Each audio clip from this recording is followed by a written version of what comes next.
Hey everybody, welcome to our spring garden tour. My name is Ruby Reed with Valhalla Organics and I'm excited to show you around the farm today. As you can see, our plum tree is blooming, our apple tree is blooming, we've got daffodils coming up, we've got a few little asparagus coming up. So we're pretty excited to show you around. One thing that's kind of neat about this video tour as opposed to our prior seasonal garden tours is I didn't shoot this all in the same day or even in the same week. So you actually get to see a little bit of the process of what spring has looked like on our farm, which is kind of neat because it has been a very diverse spring in terms of weather. We had some really warm weather earlier, we had some snow, and it looks like we're going to get some colder temperatures before things start to really warm up again. So we're excited to share with you what it's been like for our farm and our garden this spring, as well as sharing some really cool new projects with you guys. This right here is field one. That's our major production garden. So last year we grew mostly cucumbers and some peppers and some squash in this particular garden bed. And this year we're going to be doing something pretty similar. We're going to have all of our cucumbers in this bed again, and then we'll have our okra. We're going to double or maybe even triple the amount of okra that we plant this year. So that's what's going to be happening in field one. We'll take a quick little trip down to field two. I'll show you what's going on there. We're going to go ahead and just tromp right through the garden here. This is our 3/4 acre garden.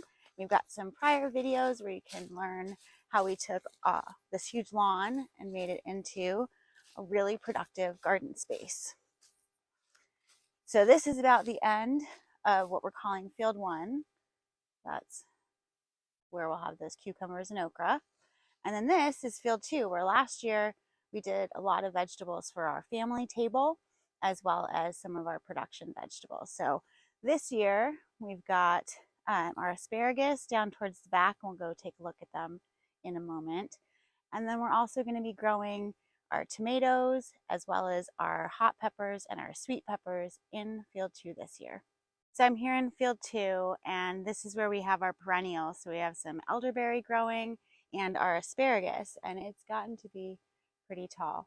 So in the second year with asparagus, you can take a small harvest. So we'll probably take enough for a couple of side dishes, for a couple of dinners for us. But these 3 rows that I'm standing in right now are a long-term investment for our farm. So asparagus can grow up to 20 years or maybe even more if you take good care of it. So we have high hopes for the asparagus, and it is pretty exciting to see them kind of branching out, getting big, and getting healthy.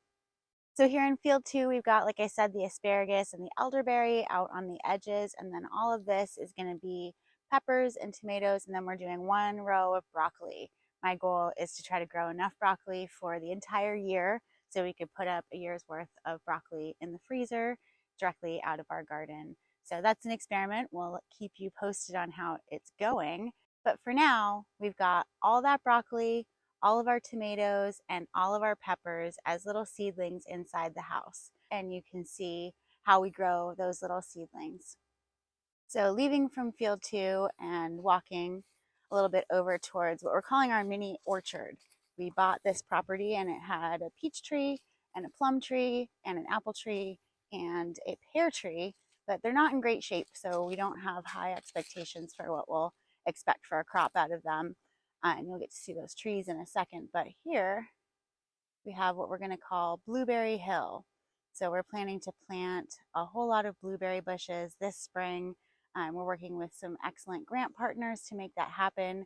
We'll have a whole bunch of videos more going in depth about the blueberries and the process of planting them and eventually harvesting them. But right behind me there, Chris has done a ton of work to clear out weeds and noxious grasses and whatnot that were in the way, and that's about to be Blueberry Hill. So we continue kind of going around the house here, get to our garlic bed. So our garlic and our shallots are actually doing really, really well. Can't believe how well they're doing, to be honest. So here you go. Take a quick view.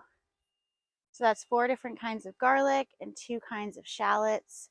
And especially the shallots have really started to go totally nuts. So I'll probably speed up this part of the video, but we're going to take a little walk down to another part of the property where we have a really exciting project in process. Here we are a little bit back where we started. We're going to loop around, head up the driveway, and I'm going to show you one of our really exciting new projects. So this right here is one of the most exciting things on our property right now. May not look like much, but it's going to be a game changer for our farm. So this is where we're going to have our honeybee hives. So this is going to be our apiary. And what we've done is removed some of the trees that were in the way of where we wanted to put the hives. And then Chris came through and smoothed it all out with the four-wheeler and with his truck. And then we came through and put the electric fence up. So that's going to protect the honeybee hives from bears. We do have bears in this area. We've actually seen a fairly large bear right here on our road. So we wanted to make sure that before we bring any bees onto the property, that we have a nice, safe, protected area for them to be in. So we can't wait to share the next steps of this journey with you. There will be lots of videos featuring the bees. So if you want to learn more about what's going on with that, definitely make sure to subscribe to our channel so you won't miss it. It's going to be really fun and really exciting. I can't wait to be a beekeeper again. We'll finish up the video today with the most certain sign of spring that I can think of, which is that the robins have returned. I just love seeing them out in the lawn eating worms and doing their thing. Spring is such a time of possibilities, and we cannot wait to share with you all of the exciting things that are coming up for us here on the farm. So if you are loving these videos and you want to know what's going to happen next, make sure to subscribe so you'll never miss one of our updates.